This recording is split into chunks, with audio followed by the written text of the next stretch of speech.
मैं देख रहा था पिछले चंद सालों में, आपको पता पाकिस्तान में मीडिया का तो पट्ठा कह लें कि बैठ गया हुआ है।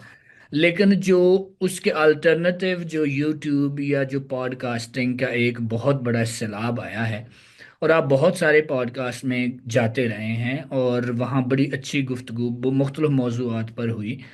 लेकिन मुझे थोड़ी हैरानी हुई, शायद मैं अब अमेरिका में रहता हूँ तो इसलिए मैं इतने अच्छी तरह से हालात से वाकिफ़ नहीं हूँ पाकिस्तान के। लेकिन या शायद हमें खुश फहमी होती है कभी कभार कि किसी एक भी पॉडकास्टर्स ने शायद आपसे माहौलियाती तब्दीलियों के बारे में या क्लाइमेट चेंज के बारे में बात नहीं की या कोई सवाल नहीं किया, यहाँ जहाँ तक मुझे याद पड़ता है। या क्या आपको याद पड़ता है कि आपको कभी किसी ने इस मौजू पर बात करने के लिए बुलाया हो कि आज हम मौसमियाती तब्दीलियों के बारे में बात करेंगे? नहीं, मुझे भी याद नहीं आता क्योंकि इसको कोई बहुत बड़ा बस। अहम मसला नहीं समझा जाता, और जहां समझा जाता भी है उधर लोग कहते हैं भाई हम कुछ कर तो नहीं सकते, तो चलो जो होना है सो होगा। हम्म। जो बेबसी है ना, वो इंसान को फिर बेहिसी की बिल्कुल। तरफ ले जाती है। हम्म। और हाँ, हकीकत तो ये है कि जो धुआं है, जो ग्रीन हाउस गैसेस हैं, वो उसमें पाकिस्तान का हिस्सा निस्बतन कम है, तो कम लोग है। कहते हैं जी हम इस पर क्यों शोर मचाएं। हम्म। वो बात तो ठीक है, मुनासिब है। लेकिन माहौल सिर्फ फिजाई आलूदगी की ये बात तो नहीं है। नहीं है। बिल्कुल।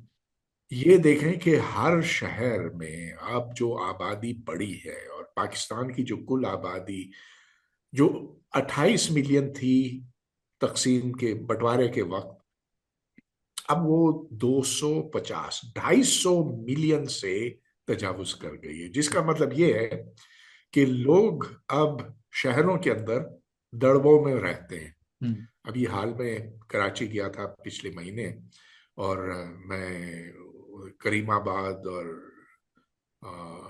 उस अजीजाबाद की तरफ गया था, तो देखा कि वाकई जैसे कबूतर और मुर्गियों के दड़बे होते हैं, उतना ही उतनी ही जगह इंसानों के जीने के लिए है।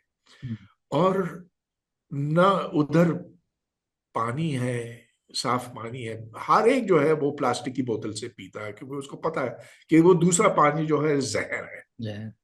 वो दूसरा पानी भी नहीं मिलता, हम्म। क्योंकि अब इतनी सप्लाई है नहीं। वो सप्लाई लेंगे तो कहीं और से वो खींच कर लाएंगे।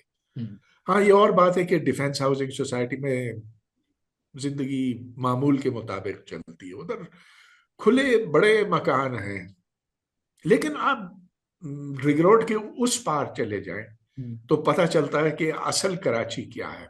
क्या? यही बात मैं लाहौर के बारे में कह बिल्कुल। सकता हूँ। तो गुलबर्ग से हटकर आप जरा उधर क्रिश्चियन कॉलोनी की तरफ जाएं, उधर तो ऐसे लगता है कि जहन्नम है।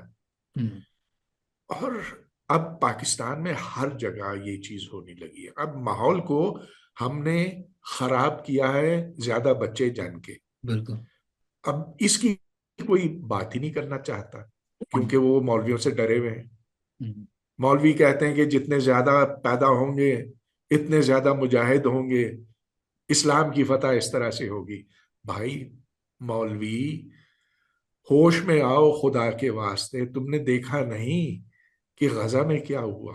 हम्म। कि मुट्ठी भर इसराइलियों ने पूरे अरब को जेर कर दिया कर है, दिया। जिनकी चूं तक नहीं निकलती। हम्म। हालांकि कितने अरब हैं? हम्म। 400 मिलियन तो होंगे, बिल्कुल। अगर आप तमाम अरब अरब इकट्ठे ममालिक कर को लें, हाँ जी। मिलाएं। और कितनी दौलत है उनके पास, लेकिन बिल्कुल बेअसर है। तो ताकत इससे नहीं आती कि आपकी तादाद कितनी है। ताकत आती है अक्ल से, साइंस से। अच्छा।